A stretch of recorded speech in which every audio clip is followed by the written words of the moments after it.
Going back for just a moment to last week's show, which you'll remember was entitled The Terrible Tragedy of Discovering the Truth Too Late. And in that show, what we were discussing was the fact that certain mistakes in life take time to reveal their error. And the tragedy is that we don't live long enough in order to independently ourselves debunk and refute every single error in terms of living. And so, for instance, young women have been successfully propagandized to believe that building an education and a career should take precedence over getting married. And what then happens is that in their late 20s and on into their 30s, very often they then decide that they're desperately eager to start a family.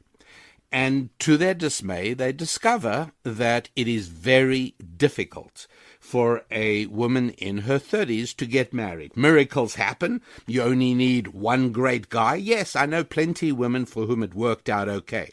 But in general, it's much harder because guys who are 35 or 40, for the most part, are already married, or else they have their choice of 25-year-old girls, not 35-year-old girls. And you can hardly blame a man for making a rational choice of a 10-year younger woman than a 10-year older woman. So yeah, this is a difficult thing. And by the time many women have written to me and told me that they would be more than happy to talk to younger women and tell them the truth, tell them what they've discovered. But it's not always easy because women in their early 20s are so utterly convinced of the feminist noxious notion that they must get a career, completely making them completely closed-minded. And unfortunately, by the time that they discover that this was a mistake, their lives have already been irreparably harmed. Now, look, there are exceptions, obviously, needless to say, but I was speaking last week about the fact that time is what reveals the mistakes. Time proves the error of theories. And whether it's scientific theories, medical theories, or just lifestyle theories that we've seen so much over the last 5 decades, certainly in American life, but in general throughout the West, that by the time people realize what they've done to their lives, it's just too late. And so I explained the value of ancient Jewish wisdom, which is something that gives you the value of being 700 years old. Basically, being able to look at something over a lengthy period of time in order to evaluate how effectively it's worked or how effectively it hasn't worked. I explained how the left in general, progressivism, in whatever form you want to call socialism, progressivism is by its very nature revolutionary. It is constantly urging people to change the status quo. Things must be improved always, whether it is we must stop ruining the environment, or whether we must stop using plastic straws, or whether we have to stop using shower heads that actually deliver enough water to take a shower. But whatever it is, we've constantly got to be doing things. We've got to be fixing things. We've got to be changing things. It's a constant state of revolution.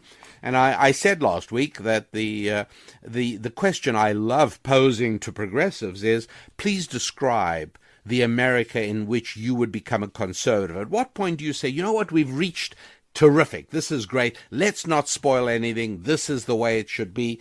And most of them proudly respond, never, never. We've always got to build and improve and change.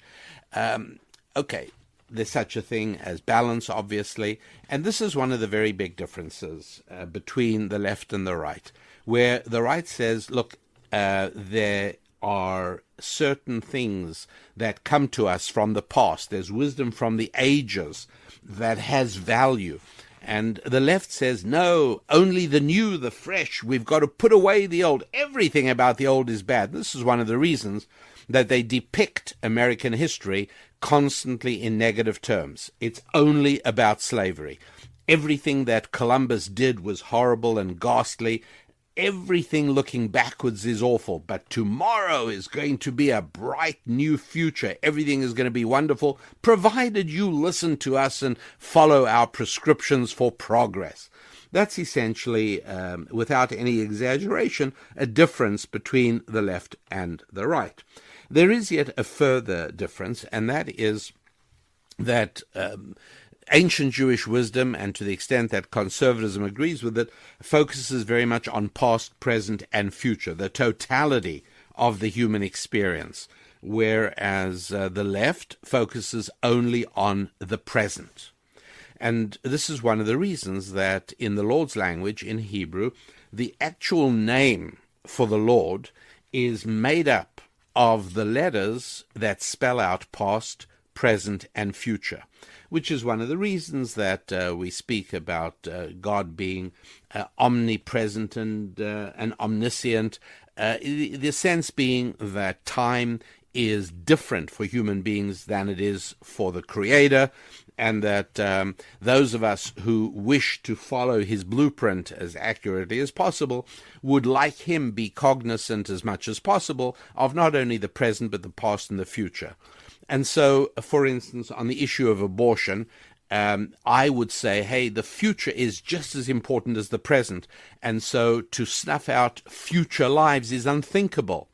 I would say that to build up national debt and to buy on credit so as that future born citizens would have to bear the burden through paying higher rates of taxation is immoral. The left says only the present counts. And so if a fetus, a baby child, is causing unnecessary inconvenience to its mother, do away with it, because the future and the past are as if they don't exist. Everything is present-oriented. Nothing, there is no importance in the past and in the future. And I also spoke about how it was that in the technology areas, young people know more than old people. But in the spiritual areas, most older people who've lived a few years past adolescence have actually gathered a little information on some of those things that takes them beyond the puerile. And the story I sort of envisage in my mind is round about 1750, right? Somewhere in the middle of the 18th century, little Johnny comes home from school and says to his dad, we really should get a steam-powered pump to get the water out of the basement of our building or out of the well or whatever it is. Father says, what are you talking about? Well, Johnny says, well, I was at school today and I learned about a new-fangled system whereby we can boil water in a boiler and use the steam to operate a piston-driven pumping system. And once we got this set up, we can sit back, just feed coal to the boiler, and this system will pump out all the water or do any other work we need done.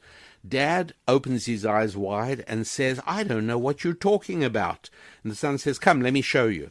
And I speculate that this imagined scenario is perhaps the very first time in human history where children knew more than parents.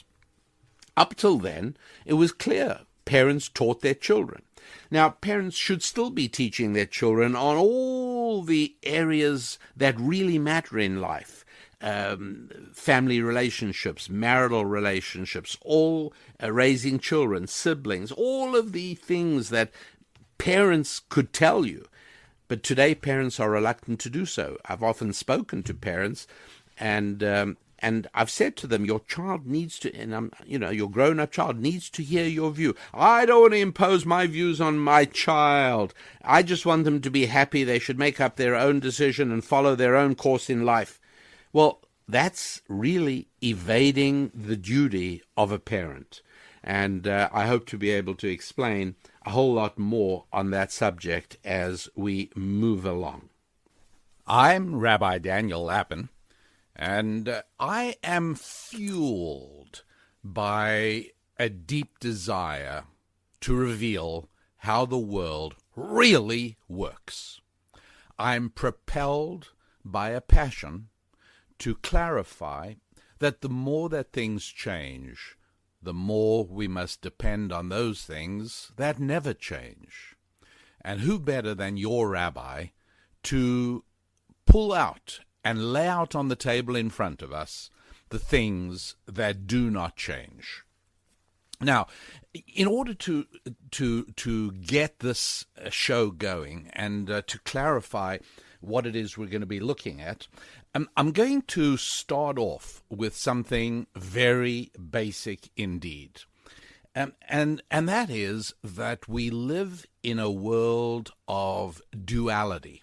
We seem to live in a world where twos matter very strongly.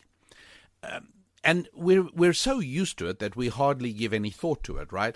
We realize that a spectrum line runs between two ends, good and evil, right? Black and white, light and darkness. It's something we take for granted that a spectrum line doesn't have three ends any more than a piece of string has three ends. In fact, we could scarcely imagine a world in which a piece of string would have more than two ends. But that is the dual nature of the world in which we live. And so, not surprisingly, the number two has special significance, not just because you've got light and darkness and good and evil and black and white and hot and cold, and for that matter, male and female. And yes, one of the basics of this show and of this discussion is that there are, in fact, two genders. And I realize this obviously flies in the face of a society that has almost entirely surrendered to a spasm of superstition on this topic, with an entire range of choice of gender. But that's not really how the world works. And not surprisingly, the entire digital revolution hinges again on this duality, does it not? In other words, a switch is either on or off. Now, in the natural world, yes, there is an analog reality as well, right? Flowers grow just a teensy-weensy little bit, very slowly. They don't grow in digital leaps. So, yes, we do recognize that there is an analog. Our ears function on a logarithmic scale, as it's called. It's an analog. Our ears are not either receiving or not receiving. There's a range of volume. But the fact is that a digital system works on binary numbers, which is 2. It doesn't work on 3s or 4s or 5s. It works with 1s and 0s, with just 2 alternatives, with 2 states. And I tell you all of this because it's important to understand that this is something that flows from the very opening words of Genesis. Now, by way of a disclaimer, I want to make certain that you all understand that this show is not exclusively for people who take the Bible seriously and regard it as God's message to mankind, but regardless of where you stand personally on the issue of faith, regardless of what your state of knowledge of the Bible is or what your view and opinion of the Bible is, at the very least, I'm sure, regardless of where you come on that particular idea, regardless, the one thing you most certainly would agree with is the extraordinary influence this majestic and mysterious volume has had on the story of civilization. So I will say this, that this is possibly the very first generation in 2,000 years in which people who view themselves as educated and knowledgeable and even sophisticated people are utterly, sublimely clueless about the Bible. There are people who pontificate on television, who make pronouncements of great solemnity, who have no idea whether Leviticus is a book of the Bible or a man's aftershave lotion. And this is something we should be aware of, that another duality is the duality between two classes of people in the world today, people who know something about the Bible and people who don't. And so that's just by way of explanation as to why it is you will hear me quoting from the Bible. It is hard to think of a book that has had more... In fact, I think I'll just be explicit about this. There is no other book that has had anywhere close to the significant impact on civilization as the Bible. And so when I speak about the very early in the book of Genesis, what is the very first thing that God creates? As a matter of fact, it's light. It's the 25th Hebrew word of the text is the word or in Hebrew, or in English, light. And a lot of things flow from that, by the way. The Jewish Festival of Lights, which is Hanukkah, is the only Jewish festival to fall on the 25th day of any month. And so it falls on what is known as the month of Kislev, on the 25th day. That has to do with the fact that the word light makes its appearance in the Bible on the 25th word. It's not an accident that Christmas, which is seen as a time in which light came into the world, also takes place on the 25th of a month. And it's also no accident that people typically decorate their homes or their Christmas trees with lights during that particular time. And so at any rate, light is the very first thing created.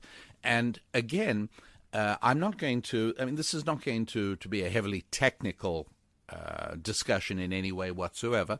But again, I think part of what everybody should know as part of general knowledge, regardless of whether you're interested in the mathematics and the physics or not, but is that light is a very difficult thing to understand. Even today, with the advanced knowledge we have in physics, in thermodynamics, in energy, it still, to this very day, is extremely difficult to understand light. And as a matter of fact, the problem revolves around the fact that light behaves as if it's two things at the same time. On the one hand, light behaves as if it is a stream of tiny tennis balls being fired out from the flashlight you hold in your hand as you go down to a dark cellar. And the reason that light bounces off mirrors in exactly the same way that a tennis ball bounces off a wall to which it was hit seems to suggest that a light beam is a stream of tiny photons beaming out from the light source. And many experiments would tend to confirm that. But then if we put that aside and run an entirely different set of experiments that have to do with what we call interference, we end up with an inescapable conclusion that no, light's not tennis balls, it's waves. And it's oscillating levels of energy. It has to be. But on the other hand, it also has to be tennis balls. And so which is it? And the answer is actually that it's both. And so that duality, that Tunis quality in light, makes its appearance right at the very beginning of the Bible. Now, the reason I tell you all of that is in order to lay the groundwork for perhaps one of the most basic existential questions of life. And if you think about that for a moment, what is the sort of one basic question that, whether you are man or woman, or whether you are of any particular race or of any particular religion or of any particular nationality, regardless, it's something common to all humans, a very basic question. And that basic question is this: how did we as human beings arrive on this isolated speck, this unique spot in a remote galaxy far, far away from anything and everything? How did that happen? And you won't be shocked to hear that there are only two possible answers to that question. And it's a very good question, because it's not as if we found any indication that there are any other creatures even remotely approaching our uniqueness anywhere else in the universe. And that's after we have spent very large, unimaginably massive quantities of your tax money on something called SETI, S-E-T-I, Search for Extraterrestrial Intelligence. In other words, spending a lot of money to try and find out maybe there are other intelligent forms of life in the universe. Well, not only have we not yet found the slightest hint of anything similar to us anywhere else in the universe, but as a matter of fact, we're not even actually able to certainly and unarguably identify any other places on which life could even exist. And so here we are. And see, here's the problem. The problem is that when anything unique happens, it's suspect. Let me give you an example. I would trust that you know nothing whatsoever about roulette. But unless you've lived an admirably sheltered existence, you probably know that it's a gambling game in which a ball flies around a spinning disc with 36 slots, and people bet on which slot the ball will fall into. Some casinos also have a zero, which is when the ball falls into there, all bets go to the casino. Some casinos have 2 zeros. But the bottom line is that that is what a roulette wheel looks like. Now, if you watched a roulette wheel for 3 weeks, and in that time the ball fell into number 7 only once, you know you've got a rigged wheel. It's not possible. In the same way as if you flip a coin 500 times and heads comes out only once, there's something wrong. Because random events never happen uniquely. Random events just cannot happen only once. Do you follow what I'm saying? It's a really important point to understand. Because, and by the way, this is something that mathematicians understand.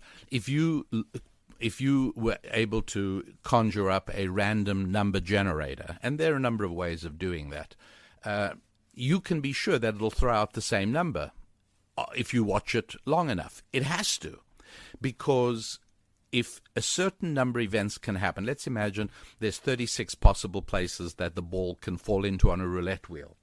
Then if the roulette wheel is not rigged, if it's a wheel that is mechanically sound and truly random, then over the course of thousands and thousands of wheel spins, it will fall into each of the holes the same number of times. And the more spins you give it, the closer that will come to equal. So in other words, you might watch the roulette wheel for just a few minutes, and it'll go into a whole bunch of different slots. You might even notice that if you watch it for a while, it'll go into one slot twice. That could happen. But if you were to watch it for a few years, spinning away, ball dropping in, it'll come out at the end of all of that the ball fell into every one of those 36 slots exactly the same number of times. Any exception to that suggests that there's something rigged about the wheel. The reason this is so important to understand is what I'm going to tell you in the very next segment. You see, if we on this earth are a unique phenomenon, Well, there we go. See, I said I was going to tell you about that. Think for just the moment now on that mathematical principle that nothing that is truly accidental ever happens only once. If it only happens once, it wasn't an accident. If it happens only once, if it truly is a unique event, it was not a random coincidence. I'm Rabbi Daniel Lappin, and we're exploring the question of how did we humans arrive on planet Earth? A tiny, little, insignificant, and obscure planet in a tiny and insignificantly obscure solar system, in itself a tiny and obscure part of a galaxy in a remote corner of the universe. And here we are. And what's more, in spite of the fact that large sums of money, incalculably large sums of tax money, have been spent on trying to find other forms of intelligence, life in the universe, to date, that has not happened. And by the way, if it should happen, it wouldn't worry me in the slightest. Not as a person with a scientific training, and not as a God-fearing, religious, Bible-believing person. Neither way would it bother me, and I'll tell you why. We were talking about a very important principle that has many applications in mathematics, and that is that no truly random event happens only once. And so, if somebody trips, regularly at the same place, then a prudent analysis would say, there must be a bit of carpet sticking up, or there's an uneven floor, or maybe it's on a flight of steps, and the place that everyone seems to trip, it happens to be the one step that has a different riser. All the steps are 7 inches. This one happens to be 9 inches, and people trip. Well, hello, yes, I would think they do. There is a reason for it. And it's obviously, it's something that makes sense. But when something happens only one time, then it becomes a different kind of problem. And you have to say to yourself, if it only happened once, then it's not an accident. If something happens only once, then it's not random. When things happen randomly, then you get a distribution of events. And so if a trip is random, it would be on all the steps, on any one of the steps in the flight of steps. If people just trip at all points, then those are just accidents. But if it's only on one particular step that people trip, then that's not random. That's not an accident. You have to ask yourself why. And guess what? Turns out you measure it, and this one step happens to be a different measure. People get used to a rhythm running up or down steps. This violates the rhythm, and guess what? Somebody trips. And so if we find other intelligent life elsewhere in the universe, it is then perfectly possible from a mathematical point of view to say that the development of life on this planet was random, accidental, evolutionarily unpredictable, just one of those things that happened. And you know what the proof is? The proof is that it happened on this planet, and it happened on that planet 3 light years away, and it happened somewhere else. And you can see this sort of thing happens. But if life is not found anywhere else in the universe, and after considerable searching, so far it hasn't, then this becomes a very big problem. For who? Actually, only for the person who is conditioned to believe that we humans are here on this planet by a random, coincidental sequence of events. And this brings us back to the duality. Remember, I was talking about the fact that we live in a world where Tunis is so much of a factor, where things seem to happen in twos, and that 2 is a very important number. Well, you won't be shocked to hear that there are 2 answers. There are 2 possible ways to answer that question. Not 11, not 7, not 1. 2 ways to answer that question. What are the 2 ways? Well, very simple. How did we arrive on this planet? Why are there human beings on this planet? Answer number 1. By a lengthy process of unaided, random, materialistic evolution, primitive protoplasm turned into Bach and Beethoven. That's one explanation for how we're here. The other explanation for how we're here is that the good Lord created us in his image and put us here. Those are the 2 answers. And the truth is that there is absolutely no way scientifically to prove either one of them. You see, that is so important, I want to repeat it. There is no way to prove either one of those positions. Well, you might say, I've heard it's scientific evolution is a proven fact, it's unargued, and my answer to that is that, look, you don't have to be a biologist, you don't have to be an astrophysicist, you don't have to be a scientific historian. All you need to be is an intelligent observer, to say to yourself that things that are proven do not continue exciting controversy.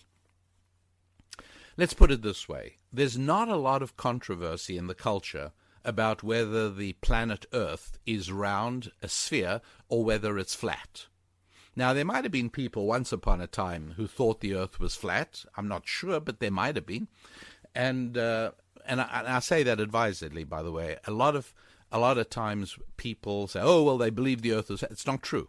That isn't. So I don't know that anybody ever believed the Earth was flat. But if they did, and they said, well, look, put a marble on the floor and it doesn't roll anywhere, so obviously everything's flat. People believed that, okay, maybe. But now it's pretty clearly established that the Earth is round. In fact, I think we can safely say that it's a scientific reality that the Earth is round. And what's more, there's no cultural argument about it. There's no debates about who's teaching what in schools.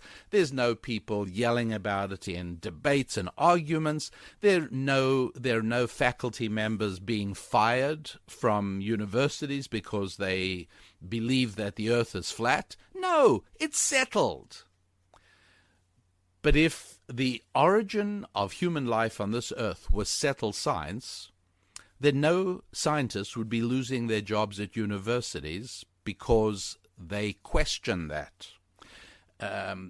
People who occupy exalted positions at the Smithsonian in Washington, D.C. would not be losing their jobs. Why? Because of their beliefs and their views. The conflict rages, and it's far from settled. And that's why I said it is not possible to prove that we are here on this planet because the good Lord created us in his image and put us here. It is also not possible to prove that we are here because of a lengthy process of unaided materialistic evolution that enabled primitive protoplasm to become baboons and baboons to become Bach and Beethoven. Right? And obviously, if there was a way to prove it either way, then faith would vanish. If it was possible to prove that we were here because of a materialistic process, then the faith would be gone. And if it was possible to prove that we were here because of a loving God who created us in his image, well, that would take faith away too, wouldn't it? And so all the benefits that accrue to us, those people who do have faith, all the benefits that accrue to them are benefits that would vanish if, in fact, it was possible to prove one way or the other. So faith is retained in a very positive and useful kind of a way. But that basic question still only gets answered in one of 2 possible ways. How did human beings arrive on this planet? Well, I told you, there are only 2 possible answers. And this is why there is such a frantic search for intelligent life elsewhere in the universe.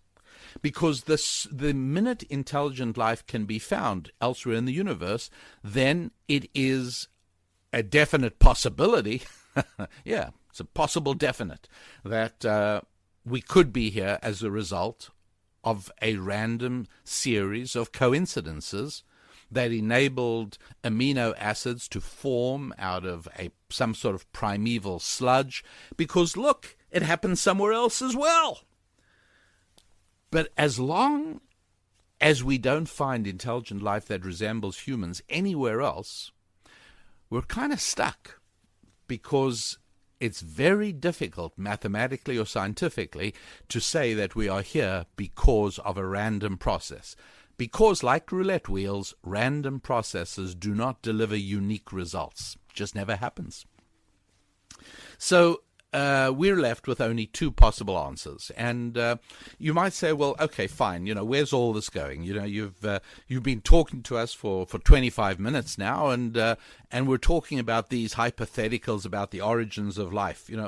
Why is this important? Why are we talking about this? Well, I'm going to tell you why.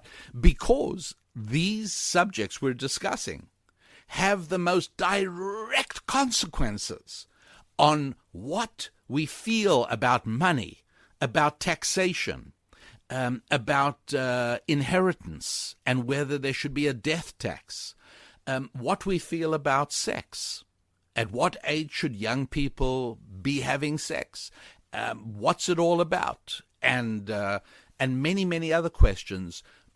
The way that societies or cultures or civilizations answer these questions depends to an amazing extent on how it answers that fundamental question: how did we get here? You see?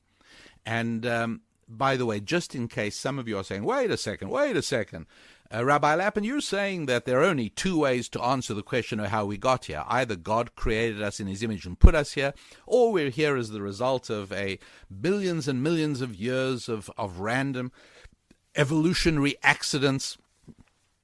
But wait a second, there's a third possibility. Maybe little green men in spaceships came and put us here. And I just want to explain that that's really not an alternative answer, because all that does is postpone the question of where did they come from? So it's not so simple. So I'm afraid we are left with only two possible ways of answering the question of how did we get here.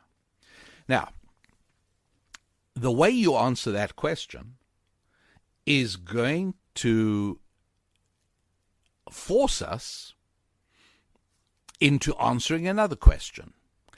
And the other question is, are we nothing but, about $9 worth of common chemicals cunningly strung together? Are we just a bunch of molecules? Are we just, we are hydrogen and oxygen, we're carbon, we're nitrogen, we're potassium, we're sodium, we're chlorine. And when you put all these things together in the right proportions and in the right arrangements, wow, you get a person. Is that what we are?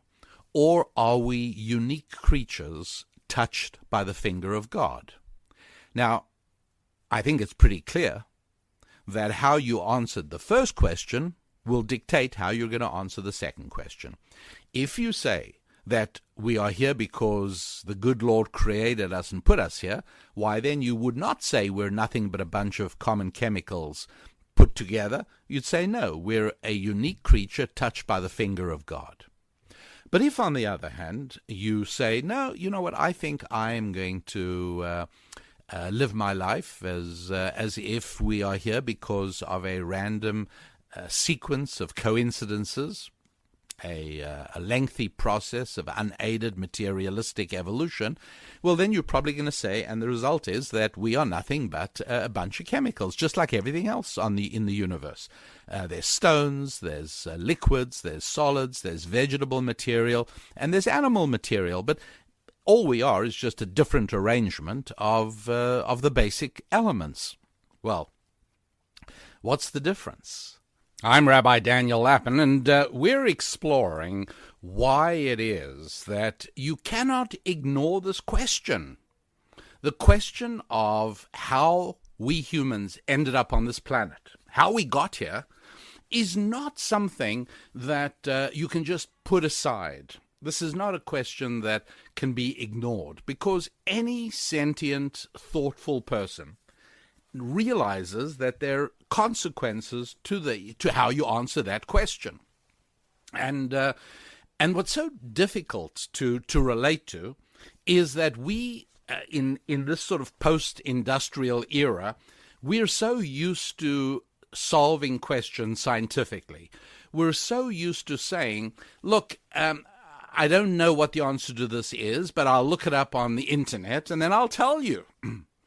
But what about questions that that don't lend themselves to that sort of answer? For instance, there are questions for which science is simply not the right instrument, in the same way that I might take a refrigerator thermometer and take it outside on a very hot summer's day in Washington, D.C., and I'd want to see what the weather is. And the thermometer does absolutely nothing at all. It doesn't show me anything. Wrong instrument. Or how's about if I try to use shall we say, an iPhone or a smartphone in order to try and find out if there are any if there's any radioactive radiation in a particular room? No, for that you need a Geiger counter. If you take a regular domestic thermometer that tells you how hot the weather is, and you used it to find out if your freezer is working and safe to keep food in, is the freezer cold enough, it won't work. It won't tell you anything. And so for certain questions, science simply is not the right instrument. And secondly, there is the question of belief as opposed to facts. And the truth is that we human beings are much more belief-driven than we are fact-driven. You see, when it comes to facts, you and I wouldn't have a very long discussion if we were discussing how high is Mount Rainier, 70 miles south of Seattle. And we wouldn't argue about it. Pretty soon somebody would say, well, I'll go on the internet, and they'll come back and they'll say, well, I found out Mount Rainier, 70 miles south of Seattle, is about 14,900 feet high. And we all say, okay, fine, end of conversation. But what happens if we start off the conversation by saying, I believe that Mount Rainier is the most beautiful mountain visible from any major American city? And somebody else would say, well, first of all, I'm not sure what you'd call major, and I can think of cities that have more beautiful mountains, and there'd be a conversation. And, what do you mean? Why do you call it beautiful? There are others that are more beautiful, and why do you believe this? And we'd have a real conversation that we'd find out about each other. And so whenever you converse about beliefs, you discover a lot about the other person, and you have a connection. When you speak about facts, you don't. And the problem with the question of how we arrived on this planet is that we obviously are here. So far as we know, there are not any other places where human beings exist. And so we're here uniquely. The question of how we got here is a very interesting question, particularly because it's a question with a duality to it. It has only two possible answers. And as of yet, we have no way of proving. We have no way of turning either of those two answers into a fact. At the moment, they are beliefs. But wait a minute. Anybody other than cerebrally compromised cretins know that there are many things in life. It's not just this question, but there are many things in life where you don't have a way of proving it, you don't have a way of arriving at the fact, and you proceed anyway. Let me give you an example. When most people get married, Do you really know for a fact that you'll live happily ever after? I don't think so. Nobody can know that. You believe it. If you didn't believe it, you wouldn't do it. How about when you make a major investment, you buy a home or you make any other major investment? Do you really know that it's going to work out fantastically? No, of course not. If you did, there'd be zero risk. And if there's no risk, there's no possible reward. Anytime, there's so many important decisions in life. There's so many major actions we take where we simply don't have the facts. And what happens to the young man who says, I don't want to get married until I'm absolutely sure, until I've got all the facts in? The result is that he will remain a lonely and potentially destructive single male. Yes, because most of the destructive damage in society is done by single males. And so, yes, you cannot wait, because life has a way of requiring you to make decisions and make commitments. And so we have no option but to go ahead and act on our beliefs rather than on facts. You can't help it. We have to.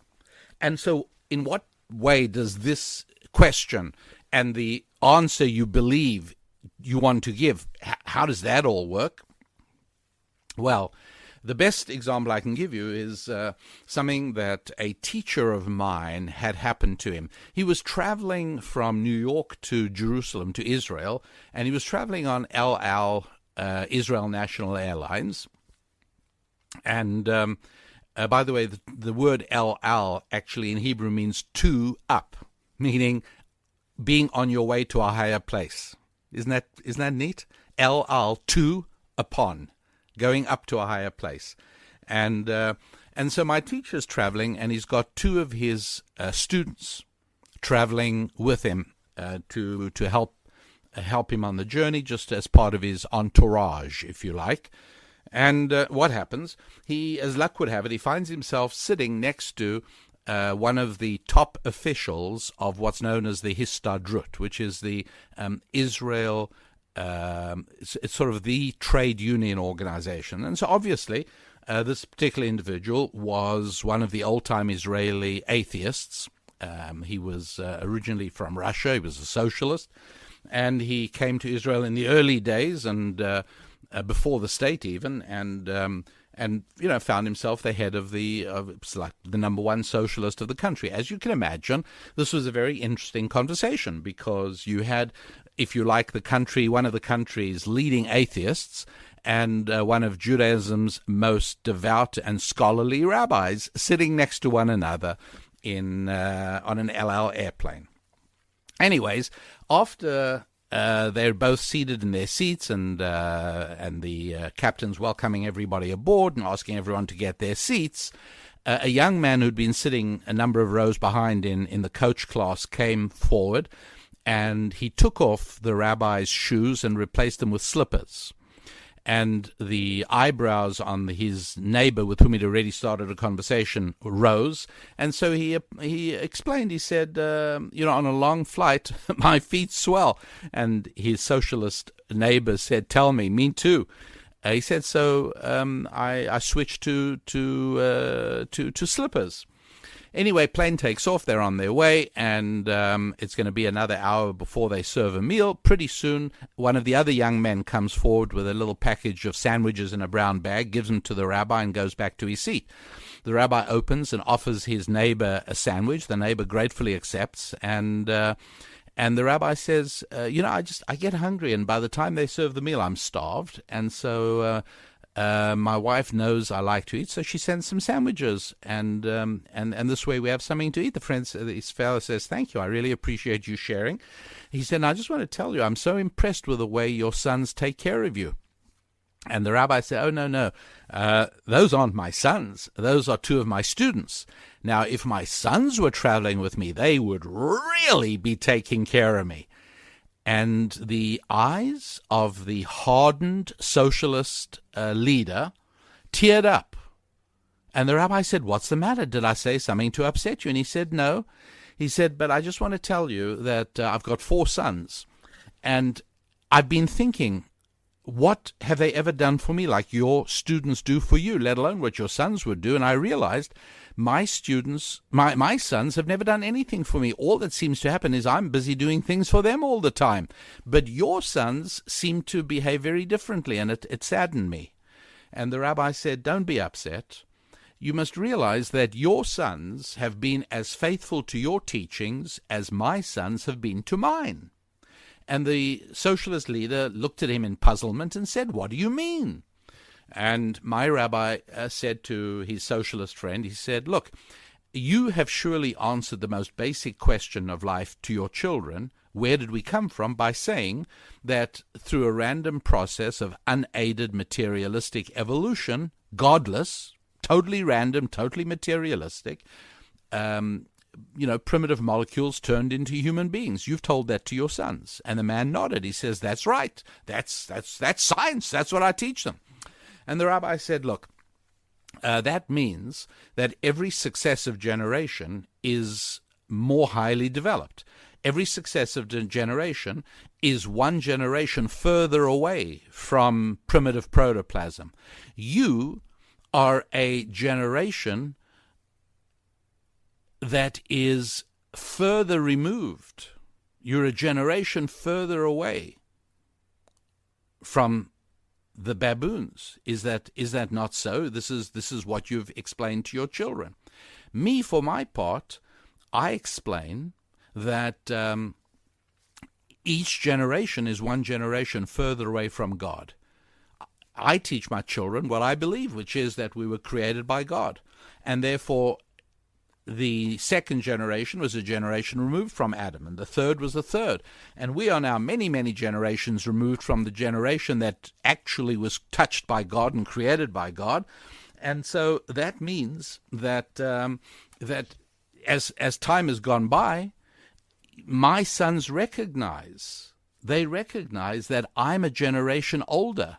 That puts me closer to Adam, closer to God. Therefore, it's only appropriate that they are of service to me. But you taught your children that you are a generation closer to the baboons. Therefore, it's only appropriate that you serve them because they're a generation more advanced, more developed, more sophisticated than you are. And so your children are raised in the way that is faithful to your teachings. My children faithful to mine. And this really, I think, serves as it's an interesting little story. It's a true story. And when he told it to me, it made a lot of sense, because I realized that the real life decisions we make that impact the kind of marriage we have, that impact the kind of home we create, our relationships with our children and our siblings and our parents, our relationships to money, which is I'm going to explain very soon, all flow from how we answer this basic question. And so that's why it is that we have to realize what the question is. We have to realize that we have to make a decision on this question before all the facts are in. In other words, we're going to have to decide this entire question on a belief basis, because life won't allow us the luxury of postponing the question, shelving the question, tabling the question, until such time as it might become clear. But right now, we've got to choose how we want to live our life.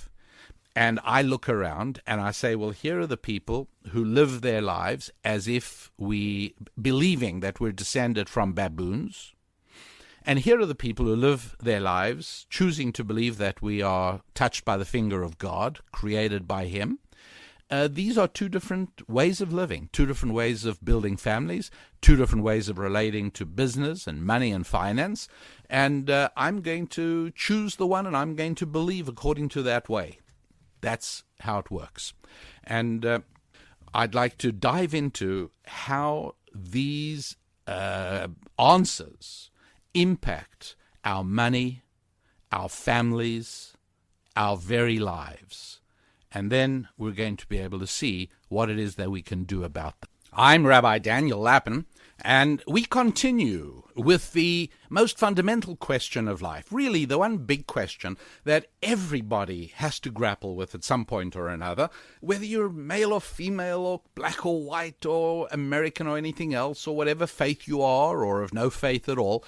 The one big question we all struggle with is, how did human beings arrive on this planet? And we do not have the luxury of ignoring the question, because so many of the other decisions we make in life are going to flow from that one.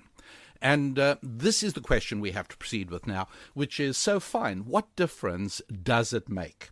And first of all, I want to explain that the way that science works is that we try and find an explanation for things we notice going on. And that explanation works for a while until we find something that it doesn't explain, where it falls down. And this is always very, very painful for scientists. For instance, there was a British scientist called Rutherford, who was trying to understand in the 19th century, early 20th, well, late 19th, he was trying to figure out how atoms work. You know, what is the basic structure of the most elemental particle in the universe? And that back then they thought it was an atom. And he came up with an idea of what the inside of the atom might look like. And everyone was very excited, and he was feted and honored. And he was the great scientist of the day. He was blazing new paths through a new science of atomic physics. Well, you know what? Came the change of the century from the 19th to the 20th, and there was a Polish mathematician called Hermann Minkowski, and then soon after that there was a Swiss mathematician called Albert Einstein. And you know what? Pretty soon, the Rutherford model of the atom was no longer applicable. It didn't answer everything. It didn't explain everything. And so the Rutherford model was consigned to obscurity. And I don't even think Rutherford lived that long. And generally, this sort of thing happens where people cling to their theories that for so long that, like the generation in the desert had to die out before the Israelites could enter the promised land, the people whose minds had been poisoned by slavery discovered that it's much easier to take people out of slavery than it is to take slavery out of people. And Moses had to let that entire generation die because they were simply never going to be able to adapt. It was only their children who could adapt to life as free people in their own independent land of Israel. And that happens very much in science as well, where sometimes a whole generation of scientists literally has to pass or retire in most cases, because scientists seem to have relatively short careers before the next generation is able to come up with something that more effectively explains the observation. So imagine, if you will, a little child seeing a radio for the very first time, and he sees this box that voices come out of. Now, if you imagine that he's a smart child but with no knowledge at all of anything at all in the world other than this phenomenon, or if you like, let's imagine that he's a Martian, a very smart Martian, after I've just finished explaining that there are not any Martians as far as on Mars there certainly aren't, but for the purposes of this little lap and thought experiment, let's just imagine a very smart, intelligent Martian just arriving on Earth. He's smart and intelligent on Mars. He knows nothing about Earth. And he sees a radio and he hears voices coming out of it. What does he think? What is his first thought? Well, he might come up with his scientific theory to explain this remarkable phenomenon of voices coming out of a teensy-weensy little box. And he might postulate to himself that there must be a breed of very small human beings. And they take these small human beings and they put them inside these boxes, and they play music in there and they talk in there, and that's how we hear it. Now, a perfectly reasonable conclusion for a Martian to arrive at, and that could be his scientific theory. And he might even write letters back to his friends on Mars and say they got two kinds of beings on this planet, two kinds of intelligent beings, tall ones and short ones. The short ones are teensy. They're less than an inch big, and they fit inside these little boxes they call radios, and they talk, and you can carry them around, and they tell you about the weather. All very interesting. Well, pretty soon, his friends say, why don't you break one of those boxes open? Take a picture of the little guy. We'd love to see it. And he breaks a radio open. No little people inside. Bang goes that theory. He's got to come up with another theory. That is how science works. Back in the early 1700s, it was a wonderful time because so much was beginning to be uncovered. There was a man called Leeuwenhoek, Anthony Leeuwenhoek, who lived in Holland, and he was obviously a very devout and religious Christian. And he was the man who started building microscopes. Nothing like that had ever existed. He had to grind his own lenses out of glass, and he made better and better ones, and he started peering into water they used to sometimes put barrels at downspouts, and they'd fill up with rainwater, and he took some of that water and looked, and to his astonishment, through his primitive microscope, he saw thousands of teensy-weensy little organisms in the water cavorting around and swimming around and moving around in the water. And he literally electrified the Royal Society of Scientists back in London when he started telling them about these teensy creatures he's discovered that exist in water. And then he died in 1729, and then right after that was born an Italian young man called Lazzaro Spallanzani. And Spallanzani, also a Christian, decided to go further on this. And he was trying to struggle to find out where these things came from. And at that point still, and we're talking about, the mid-1700s, so it's within modern American history, human beings believed in the spontaneous generation of life, that just out of water could come these little creatures out of nothing. They just happened. They just came. Spallanzani said, well, we need an experiment. And he challenged the orthodox way of thinking. And what he did is he put very clean distilled water in a glass flask, which he then sealed shut. And he weighed it. And he saw that when he examined it weeks later, there were no little creatures in it. He therefore refuted the theory that in water, little things just came to life automatically. He later showed that when he didn't seal the water and he allowed air to get at it, tiny airborne microbes began to grow in the water. We think of them as germs and whatever you call them, but we realize now that, like everything else, microbes do have parents, but that's not something that was well known at the time. People had their pet theories, and along came Lazzaro Spallanzani, and he said, well, let's check it out. And sure enough, he turned out to be right. He upset the theories of everybody around. And so one of the things that distinguished Spallanzani as a scientist was that he was meticulous about his honesty. He even devised experiments to challenge his own theories. He wanted to make sure that he arrived at the truth. And that was wonderful, because what is very often the case, and there's a lot of bogus science, there's a lot of scamming going on in science, because there's so much money in it. There's so many government grants they give out, and there's so many prestigious university positions that people come up with theories and then cling to them. Spallanzani was an exception. And so the second half of the 18th century, Spallanzani turned the scientific world on its head as he explained that everything had an origin.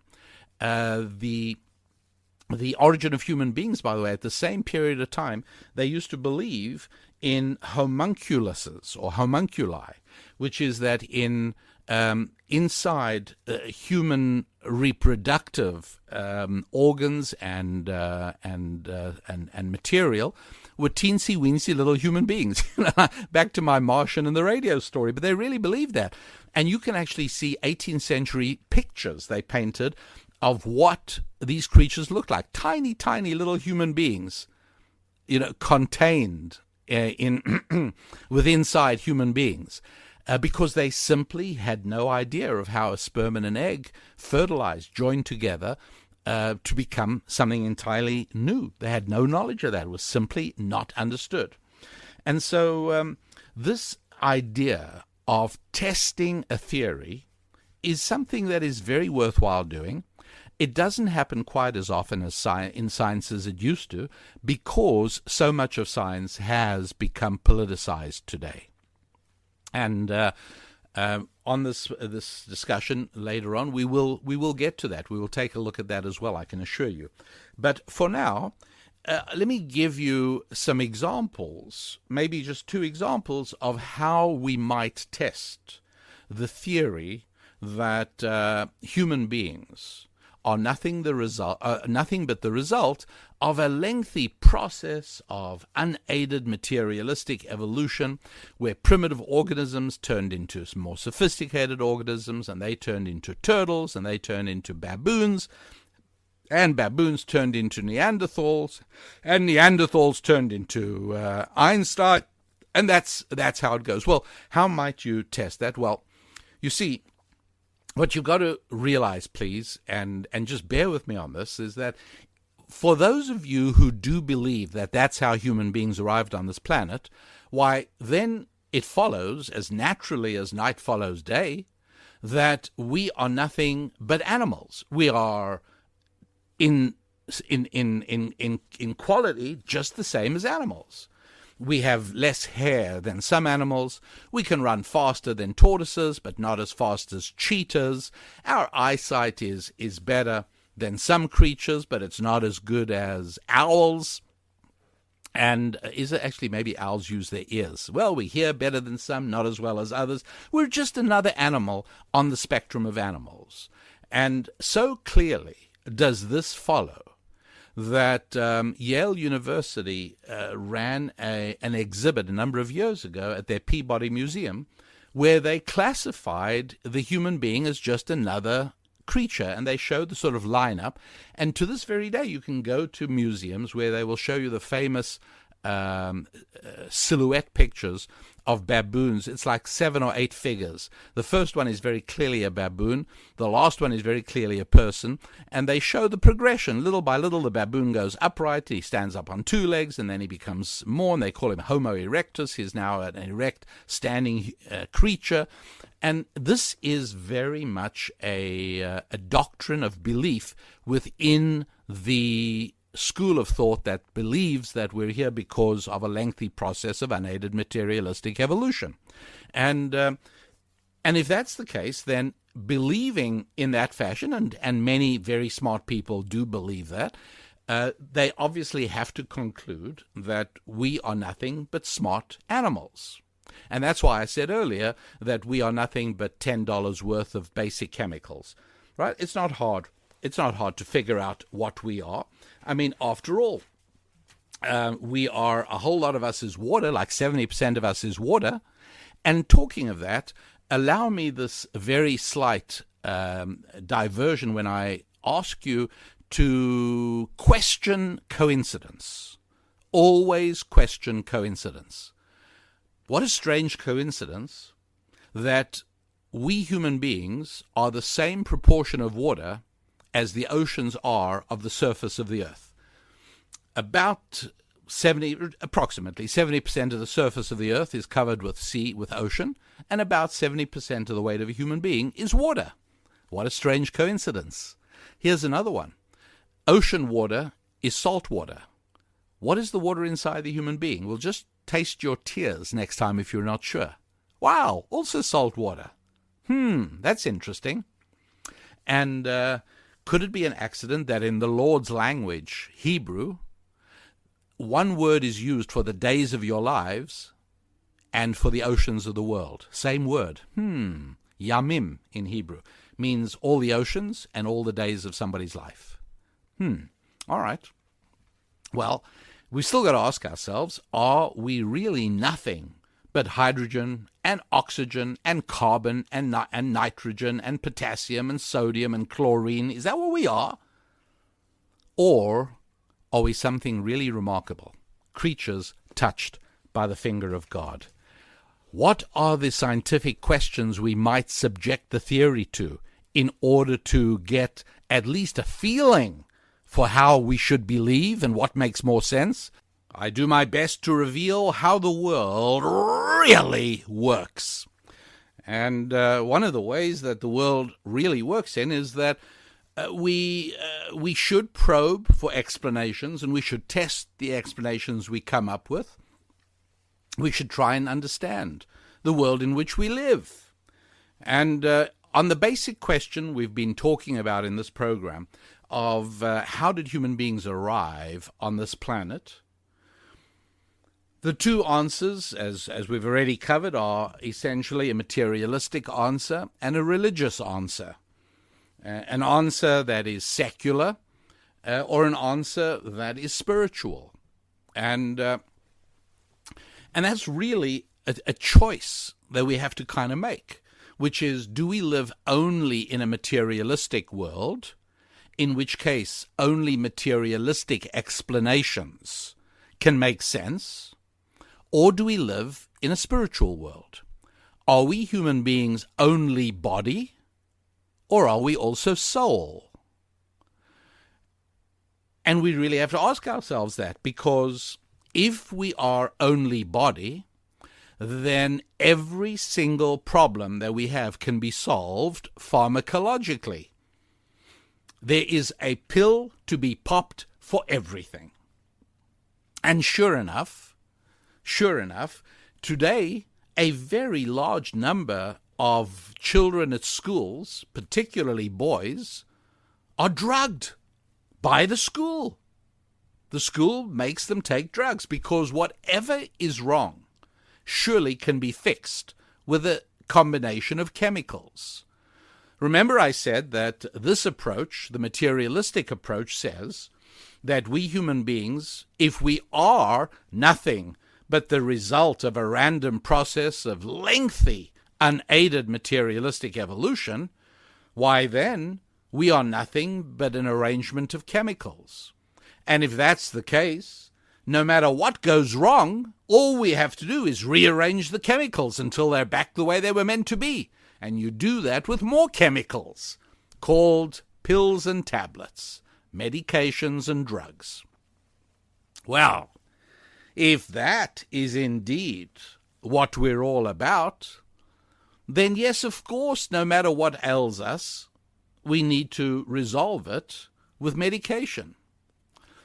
But if, on the other hand, we are not just body, but we're also soul, well, then there are certain problems that we all go through which have their origins in the spirit, not the body, that have their origins in our soul, not the body. And this basic conflict is what drove apart two friends and colleagues in the 20th century, early 20th century. They were Sigmund Freud, the father of modern psychotherapy, and Carl Jung. Now, Carl Jung was not a Jewish man, but he was Christian. He had some religious sensitivity, and he said that the human being was body and soul. And he was the one who encouraged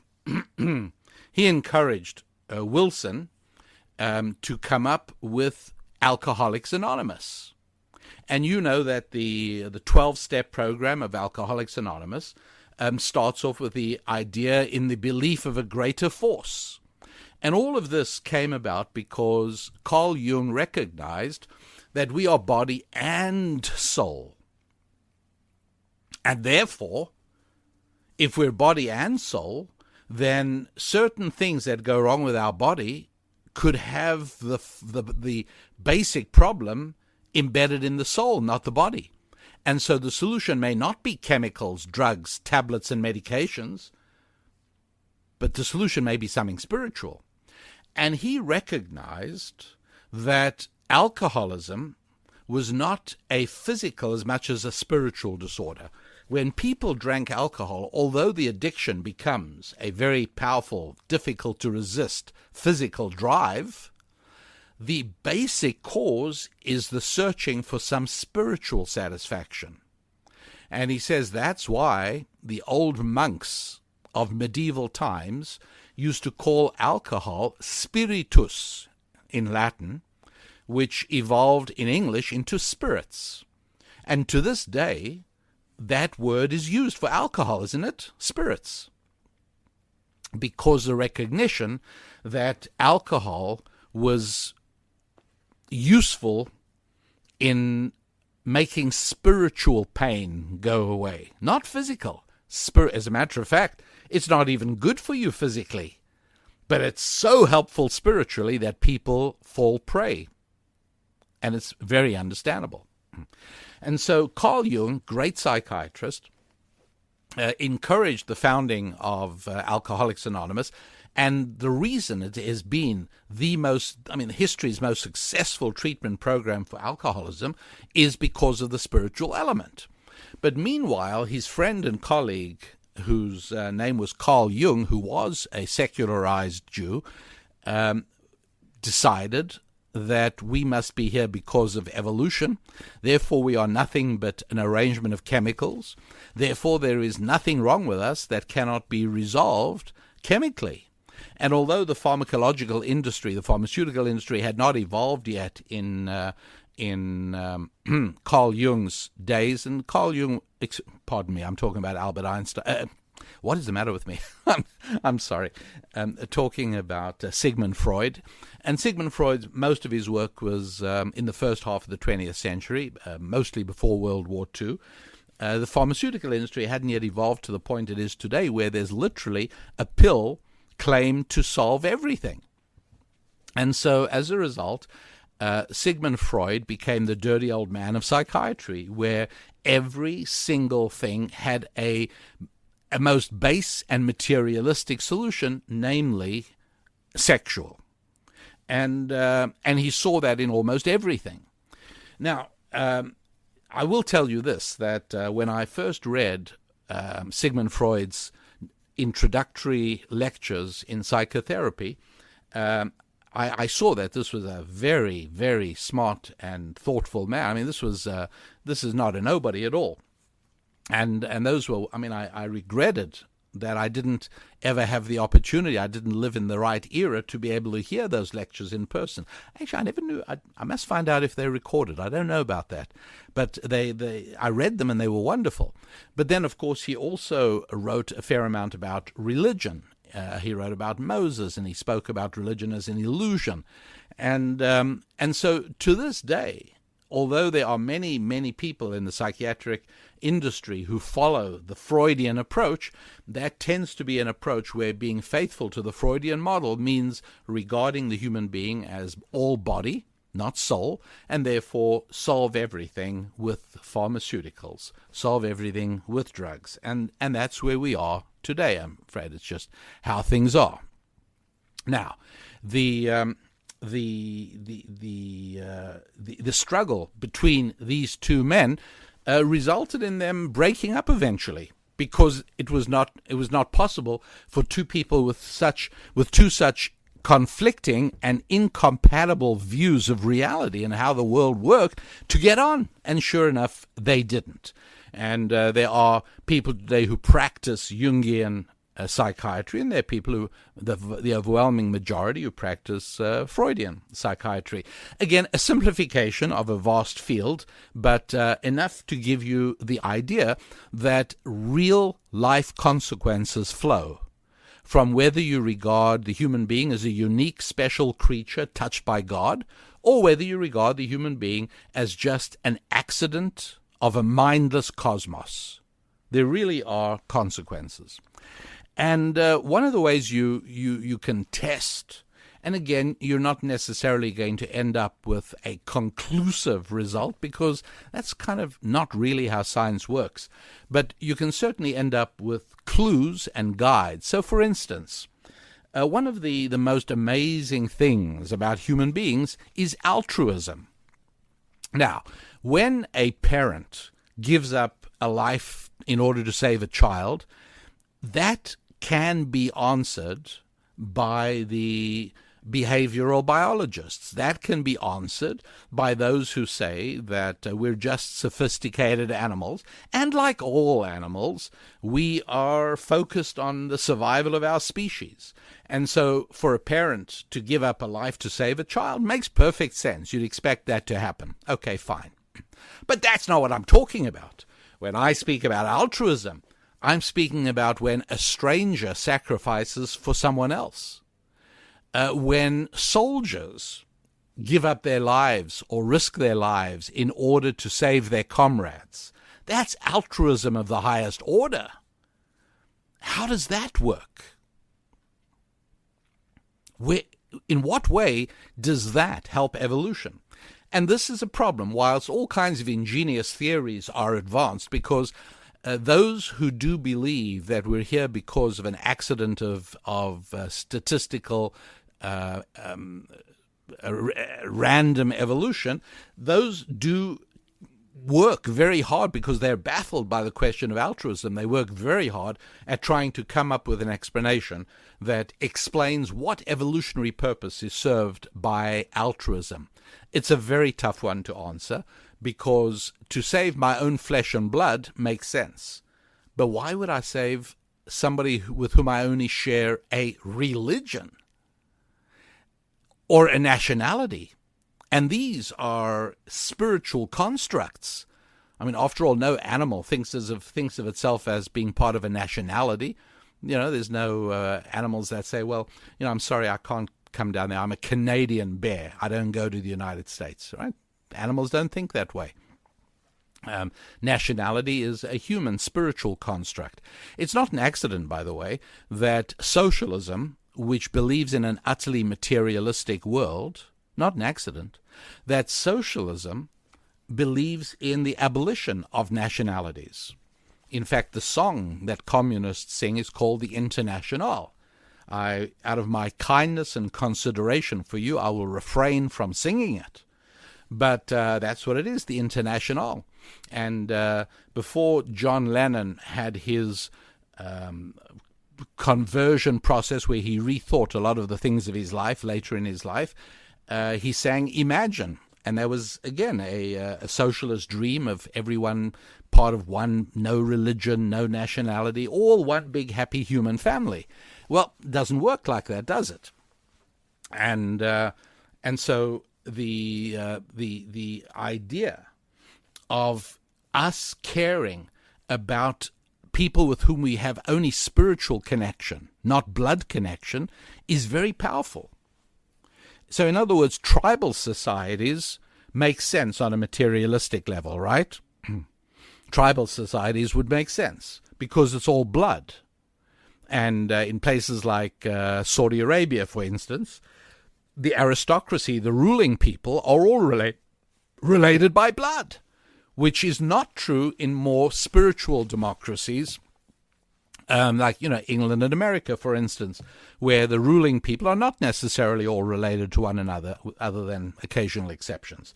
So where there is a spiritual reality, we acknowledge that connection. It's I will sacrifice for a fellow American. I will sacrifice for a fellow believer in God. Whatever it is. But these are things that cannot be explained in a materialistic view. So altruism is definitely a problem. But it's not the only problem. There are others as well. There are very serious problems in the worldview of materialistic human beings. And one of them is an almost insurmountable one. If somebody truly believes that there is no creation, there is no God, we human beings are on this planet because of a unique accident of evolution, which hasn't happened anywhere else in the universe as far as we know, but it did happen here, you have a big problem when I say one word to you, just one word, and all of a sudden you are thrown back and flung into disarray as you scramble to come up with some way to explain this phenomenon. What is that one word? Yes, we're talking about the fact that the world of Western academia, Western politics, Western entertainment is today almost entirely dominated by a materialistic view of reality. And there are very real life consequences to having that position. And I said that there was one word that terrified materialists. All those people who have decided to run their lives on the belief that mankind is on planet Earth because of a lengthy process of materialistic random evolution, there was one word that would send them reeling back in horror and terror. What is that word? Here it comes. Are you ready? Placebo. That's right, placebo. Placebo, it's a scary word if that's what you believe. Why is it scary? Let me explain. You see, amazingly enough, no less a place than Harvard, the highest pinnacle of American academia. Harvard now has a clinic focused entirely on placebo. It's amazing. When you think about it, it's absolutely remarkable. And it's called the Program in Placebo Studies and the Therapeutic Encounter. And this is it's a Harvard-affiliated program, Harvard-affiliated hospital. This is amazing. And this began about 15 years ago or thereabouts, maybe a little bit more. And what happened was that I think it flowed from a particular clinical drug trial, which had 270 subjects, and they all the subjects complained of very horrible side effects. The patients had joined the study hoping to alleviate horrible pain in their arms and elbows and shoulders and wrists.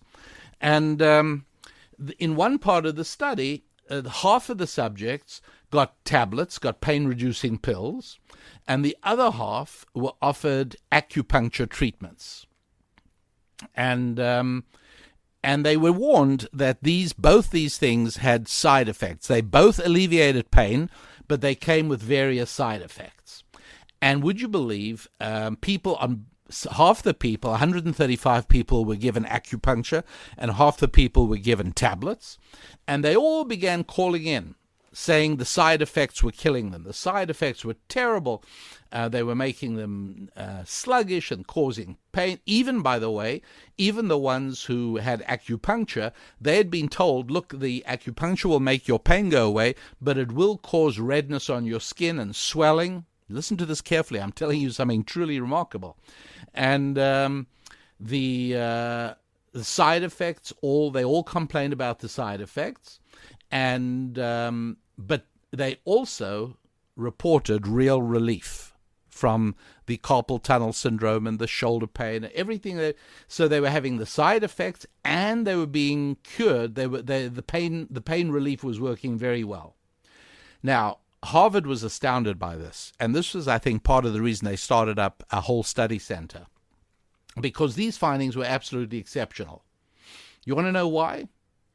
Because the pills that half the patients had been given were actually made out of cornstarch. There was no medication. They were placebos. There was nothing there.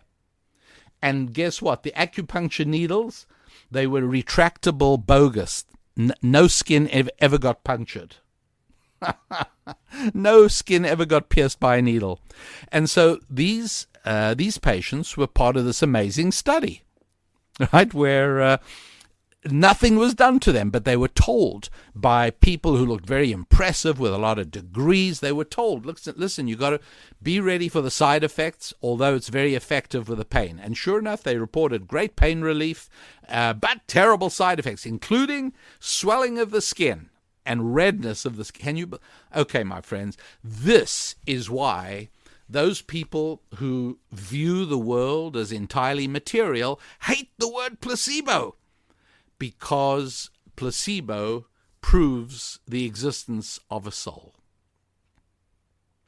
Placebo teaches us about holistic medicine, that very often we suffer from what mid-20th century wasn't understood, and that was psychosomatic disorders. In fact, my father was involved in a post-World War II psychosomatic situation, and it was just at the beginning. People were not yet sure of what this was all about. But what psychosomatic disorders was where something in the soul caused the body to have a physical manifestation, a physical symptom. In this particular case, it was a member of my father's synagogue who started getting pain in his arm, and it got worse and worse, and then his arm got weaker and weaker, and finally his arm became paralyzed.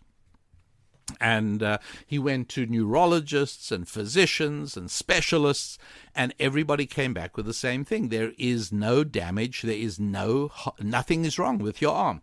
Nerves are okay. Muscles are okay. Bones are okay. There's nothing wrong. But the guy couldn't move his arm. It was just painful and hurtful and damaging, and he couldn't do a thing. And so my father worked on the basis that this must be, therefore, a spiritual condition, which, since it never got treated, resulted in a physical disorder. Got it? This is all what holistic medicine is grappling to understand. And so my father started to talk to him, and they had conversational session after session, wherein it turned out that the most life-shattering experience he had was that he served in the South African army that fought on the side of the Allies in World War II.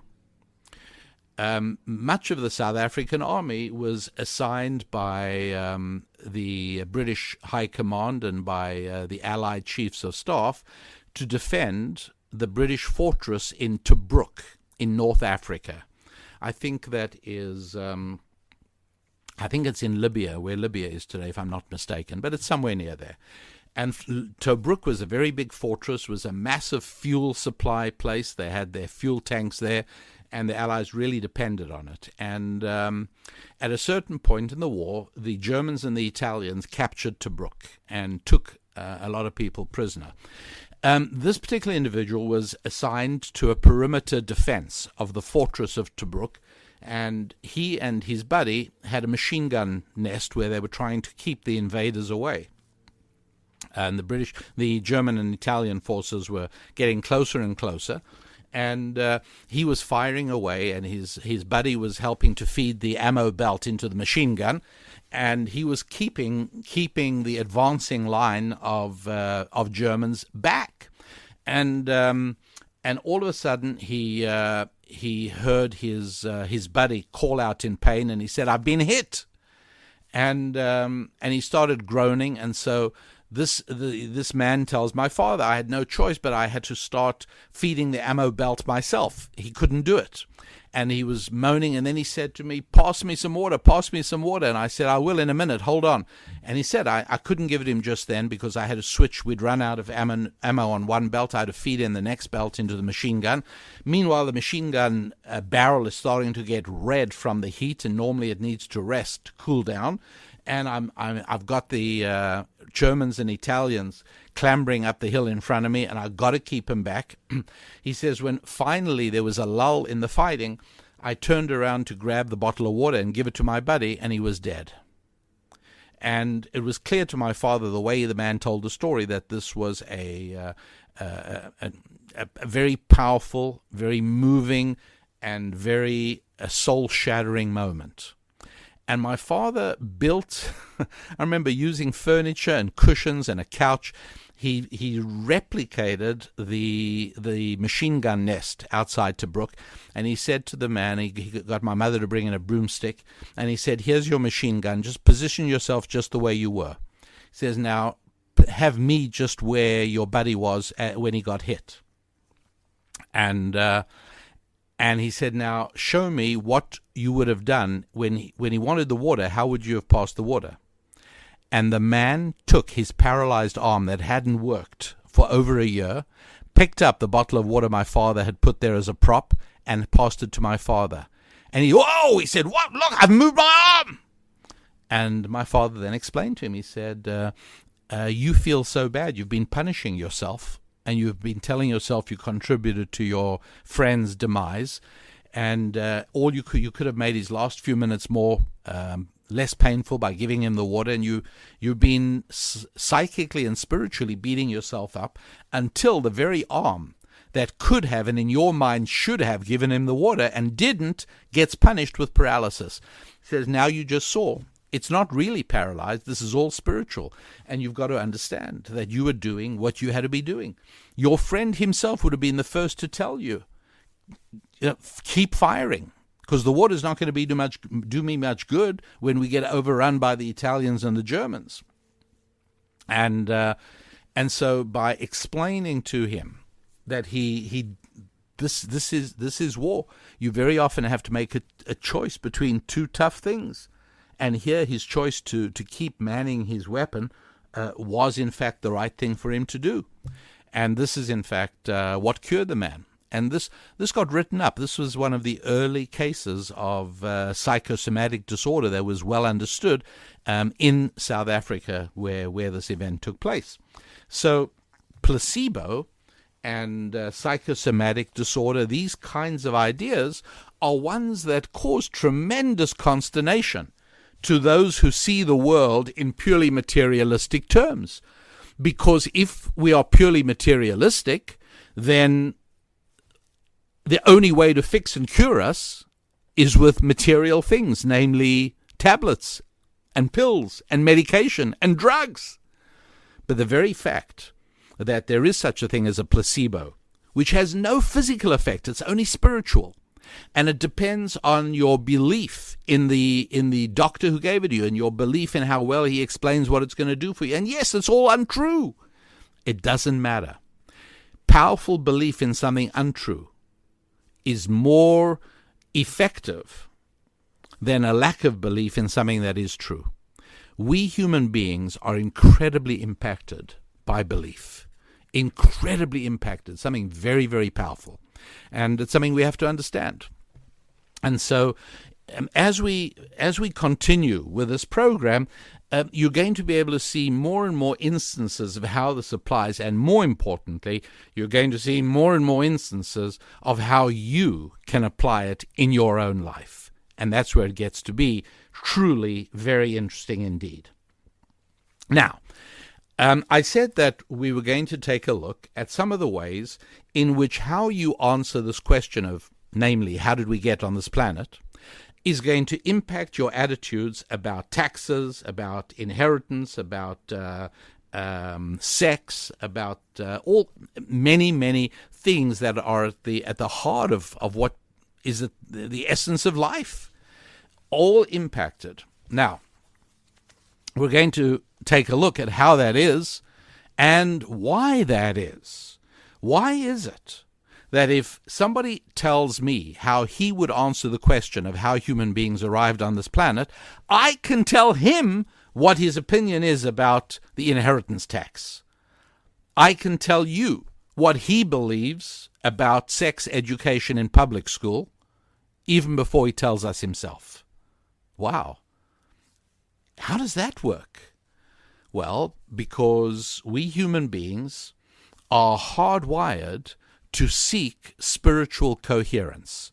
We are hardwired to find consistent meaning in our lives. And so much of it flows from how we decide to answer that question.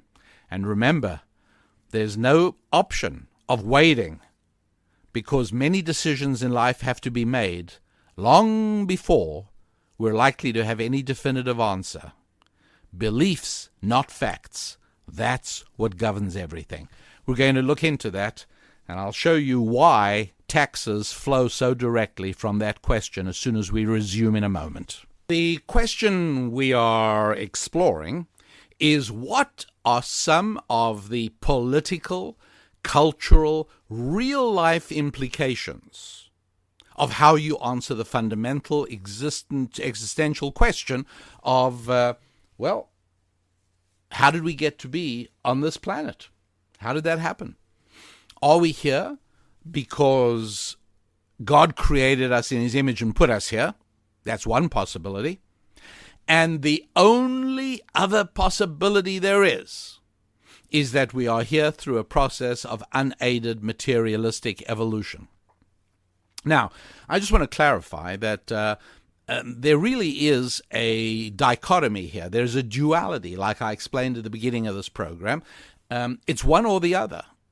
And the two answers are not only opposite of one another, they're incompatible. Now, some people have sometimes said to me, Rabbi Lappin, maybe God decided to use evolution. And the answer is yes, of course. God could have used a lawnmower or a food processor. He could have used whatever he wanted. That's not the point. That's not the option. The question is not what did God use. The question is, was God involved at all? And that's why there are only two answers, yes or no. Either God was involved and he created us in his image. I don't know what he used to create us. It doesn't matter for now, but he did create us. Or alternatively, the other view, which is unaided materialistic evolution. No God, no intelligent force, no nothing, just random coincidence, collision of atoms and molecules that began to form the organic building blocks of life. You got to choose. It's one or the other. What are the consequences? Well, let's take a look. One of the consequences is very, very interesting. Remember that if you're going to say that we are not creatures touched by the finger of God and that God had nothing to do with us, and this was a totally materialistic process, why then the conclusion is that you and I are nothing but sophisticated, smart, intelligent animals. We don't swim as well as whales, but we swim better than rats. We don't run as fast as leopards, and we're not as big and strong as elephants.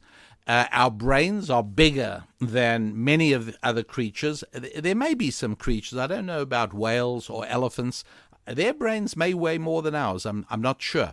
But it doesn't matter. The point is that it's just a case of degree. We're just different from them in a bit more hair, a bit less hair, bigger head, smaller head, but we're all basically just animals. Well, if that's the case, then it makes sense that if we are animals, we need to be taken care of either by a farmer or by a zookeeper, one or the other. Think about that for a moment. We need a farmer or a zookeeper. And it so happens that people who look at life this way think they know the very perfect zookeeper and farmer to take care of us. It's called government. And I want you to think for a moment about what happens.